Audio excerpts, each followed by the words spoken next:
Hi hello నమస్తే welcome to our YouTube channel జై ప్రజారాజ్యం 2029. మీరు కనుక మన ఛానల్ ఇంకా సబ్స్క్రైబ్ చేయనట్లయితే దయచేసి వెంటనే సబ్స్క్రైబ్ చేయండి. మేము చేసే వీడియోలని మీకు వెంటనే నోటిఫికేషన్ వస్తాయి. ఐకాన్ స్టార్ అల్లు అర్జున్ నటించిన పుష్ప 2 మూవీ మరో వారం రోజుల్లో రిలీజ్ కాను. ఈ చిత్రం ఫలితం ఎలా ఉండబోతుంది, అంతకు మించి తెలుగు రాష్ట్రాల్లో ఓపెనింగ్స్ ఎలా ఉండబోతున్నాయి, దీనిపై తెలుగు రాష్ట్రాల్లో ఎడతగిన ఉత్కంఠ నెలకొని ఉంది. పుష్ప 2 చిత్రంపై ఇది ఆదరించి ఏర్పడిన ఉత్కంఠ కానే కాదు, 4-5 నెలల నుంచి ఏర్పడిన ఉత్కంఠ ఇది. దీనికి కారణం పుష్ప 1 విజయమో పుష్ప 2 సీక్వెల్ ఎలా ఉంటుందో అన్న ఆతృత కానే కాదు. ఐకాన్ స్టార్ అల్లు అర్జున్ చేసిన ఒక పని ఎలాంటి ఇంపాక్ట్ చూపించబోతుంది అన్న సంగతి తెలుసుకునేందుకు అత్యధిక మంది ప్రజల్లో నెలకొన్న ఆసక్తే ఈ ఉత్కంఠకు అసలు కారణం. 2024 జనరల్ ఎలక్షన్స్ ఆంధ్రప్రదేశ్ లో పోలింగ్ కి ఇక 2 రోజులు మాత్రమే ఉంది అనగా జరిగిన 2 సంఘటనలు. Global star Ram Charan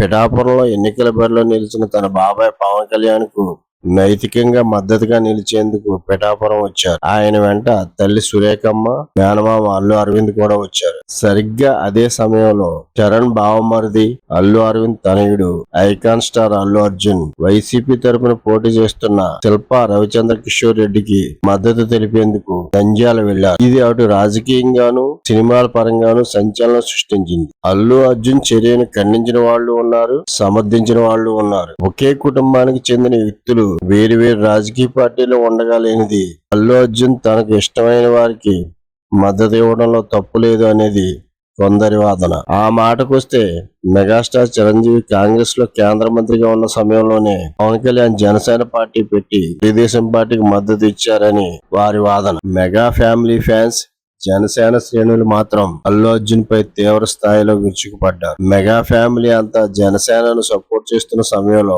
mega ఫ్యామిలీలో ఒకరైన అల్లు అర్జున్ వైసీపీ అభ్యర్థికి బహిరంగంగా వెళ్లి ఎలా మద్దతు ఇస్తారు, అంతగా ఫ్రెండ్ అనుకుంటే సపోర్ట్ చేస్తున్నట్లు ట్వీట్ చేసి ఊరుకోవచ్చుగా అనేది జన సైనికులు మెగా ఫ్యాన్స్ వెర్షన్. కట్ చేస్తే ఎన్నికల ఫలితాలు వచ్చి కూటమి ప్రభుత్వం అధికారంలోకి రావడమే కాదు, ఆశ్చర్యకరంగా వైసీపీ కేవలం 11 సీట్లకు పరిమితమై ప్రతిపక్ష హోదాని కూడా కోల్పోయింది. అల్లు అర్జున్ మద్దతు ఇచ్చిన నంద్యాలలో కూడా వైసీపీ ఓడిపోయింది. నిజానికి అది వైసీపీకి బలమైన స్థానం. ఆ ఎన్నికల్లో మొదలైన రగడ ఇప్పుడు పుష్ప 2 రిలీజ్ సమయానికి ఇంకా కొనసాగుతూనే ఉంది. దీనిని చల్లార్చాలనే ప్రయత్నం అల్లు క్యాంప్ నుంచి జరిగినప్పటికీ మళ్లీ ఎగదోసేలాగానే అల్లు అర్జున్ బిహేవియర్ కొన్ని చోట్ల ఉంటుందనేది మెగా ఫ్యాన్స్ ఆరోపణ. కొన్ని ఇంటర్వ్యూల్లో Bunny megastar Chiranjeevi, power star Pawan Kalyan గురించి పొగుడుతూ మాట్లాడిన కొన్ని ఫంక్షన్లలో నాకు ఇష్టమైతే నేను వస్తా అంటూ అహంభావంతో మాట్లాడి రెచ్చగొట్టారనే కామెంట్స్ వినిపిస్తున్నాయి. ఈ నేపథ్యంలో పుష్ప 2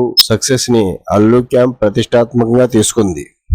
సినిమాపై హైప్ క్రియేట్ చేయడానికి అన్ని ప్రయత్నాలు చేస్తుంది. ఈ క్రమంలో ఫేక్ నెంబర్స్ చెబుతున్నారనేది ట్రేడ్ నిపుణుల ఆరోపణ. ఫేక్ నెంబర్స్ ద్వారా క్రేజ్ పెంచే ప్రయత్నాలు ఫలించవు. ఇది గతంలో కొన్ని సినిమాల ద్వారా నిరూపిత అయింది కూడా. ఇది ఎలా ఉండగా పుష్ప 2 కి ఆది నుండి అన్ని అపశకునాలే ఎదురవుతున్నాయి. పుష్ప 1 చిత్రం 2021 డిసెంబర్ లో రిలీజ్ అయింది. దాని సీక్వెల్ కి 3 ఏళ్ల సమయం పట్టడం విడ్డూరం. అప్పటి నుంచి అల్లు అర్జున్ కి కానీ సుకుమార్ కి కానీ వేరే కమిట్మెంట్స్ ఏమీ లేవు. పూర్తి సమయం పుష్ప 2 కే కేటాయించారు. 1 సంవత్సరం ముందు ప్రకటించిన ఆగస్టు 15 రిలీజ్ డేట్ ని అందుకోలేకపోవడం పుష్ప 2 కి మొదటి దెబ్బ. ఈ ఎలక్షన్స్ లో వైసీపీ ఘోరంగా ఓడిపోవడం రెండో దెబ్బ. ట్రైలర్, ఐటమ్ సాంగ్స్ కి ఆశించే స్థాయి రెస్పాన్స్ రాకపోవడం మూడో దెబ్బ. సినిమా రిలీజ్ ని డిసెంబర్ 6 నుంచి 1 రోజు ముందుకు జరపడం మరో దెబ్బ. గురువారం రిలీజ్ అవుతుంది సినిమా. టాక్ ఏమైనా అటు ఇటుగా ఉంటే 6వ తేదీ శుక్రవారం వర్కింగ్ డే బాగా జారిపోయే ప్రమాదం ఉంది. చివరిగా సినిమా రన్ టైం మరో దెబ్బలా కనపడుతుంది. 3 గంటల 20 నిమిషాలు రన్ టైం అంటే ఇంటర్వెల్ తో కలిపి 3.5 గంటలు. టాక్ బాగుంటే ఓకే, రన్ టైం ఇబ్బంది పెట్టదు. టాక్ తేడా వస్తే ఈ రన్ టైం సినిమాని పూర్తిగా కిల్ చేసి పారదొబ్బుతుంది. ఈ వీడియో కనుక మీకు నచ్చినట్లయితే లైక్ చేయండి, షేర్ చేయండి. మన జై ప్రజారాజ్యం 2029 ఛానల్ ని సబ్స్క్రైబ్ చేయండి. Thank you one and all.